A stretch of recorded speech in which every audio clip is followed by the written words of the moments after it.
হত্যার সাথে যারা জড়িত আছে, দেশের যে আইন আছে সেই আইন অনুযায়ী তাদের বিচার ব্যবস্থা করতে হবে। এত বড় কার্নিভাল আমি আর কখনো দেখিনি। অবেলা প্রাণীগুলো আছে তাদের জন্য যেমন নিরাপত্তা এনশিওর করবো, আমাদের এখানে যত শিক্ষার্থীরা আছে তাদের জন্য নিরাপত্তা এনশিওর করা। ঢাকা বিশ্ববিদ্যালয় কেন্দ্রীয় ছাত্র সংসদ এবং কেআরডিওর যৌথ উদ্যোগে আজকে আমরা পেট কার্নিভাল আয়োজন করেছি। ঢাকা বিশ্ববিদ্যালয়ের ইতিহাসে এই ধরনের কার্নিভাল আর কখনো হয়নি এবং আমার কাছে এত বড় কার্নিভাল আমি আর কখনো দেখিনি। তো আমরা চেষ্টা করেছি সবাইকে সাথে নিয়ে এই কার্নিভালটা আয়োজন করার জন্য। এক্ষেত্রে আমাদের অনেকেই সহযোগিতা করেছেন।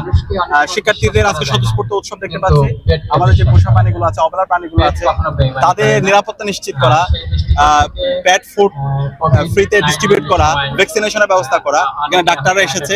তো আমরা আমাদের এই প্রাণীদের নিরাপত্তা নিশ্চিত করা সেটা আমাদের অন্যতম একটা দায়িত্ব।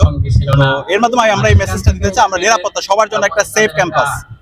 আমরা যে অবলা প্রাণীগুলো আছে তাদের জন্য যেমন নিরাপত্তা এনশিওর করবো, আমাদের এখানে যত শিক্ষার্থীরা আছে তাদের জন্য নিরাপত্তা এনশিওর করা, নিরাপদ একটা ক্যাম্পাস বিনির্মাণ করা, নিরাপদ একটা বাংলাদেশ বিনির্মাণ করা।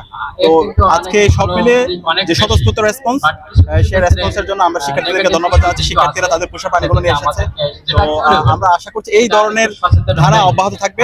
শিক্ষার্থী বান্ধব তাদের যে প্রত্যাশা, তাদের যে আকাঙ্ক্ষা, সে আলোকে আমরা আমাদের ছাত্র রাজনীতি বিনির্মাণ করবো এবং ক্যাম্পাসে আমরা চমৎকার এই বার্তাগুলো আমরা দিতে থাকবো। এই প্রাণীকে হত্যা করা, এই হত্যার সাথে যারা জড়িত আছে, দেশের যে আইন আছে সেই আইন অনুযায়ী তাদের বিচার ব্যবস্থা করতে হবে। এর পাশাপাশি আমাদের একটা সচেতনতা সবচেয়ে গুরুত্বপূর্ণ।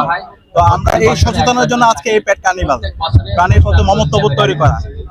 এই প্রাণীগুলোর প্রতি মমত্ববোধ, যে প্রাণীগুলো আমাদেরকে আনন্দ দেয়, এই প্রাণীগুলো আমাদের বেঁচে থাকার ক্ষেত্রে, এই প্রাণীগুলো আমাদের অন্যতম একটা গুরুত্বপূর্ণ উপাদান।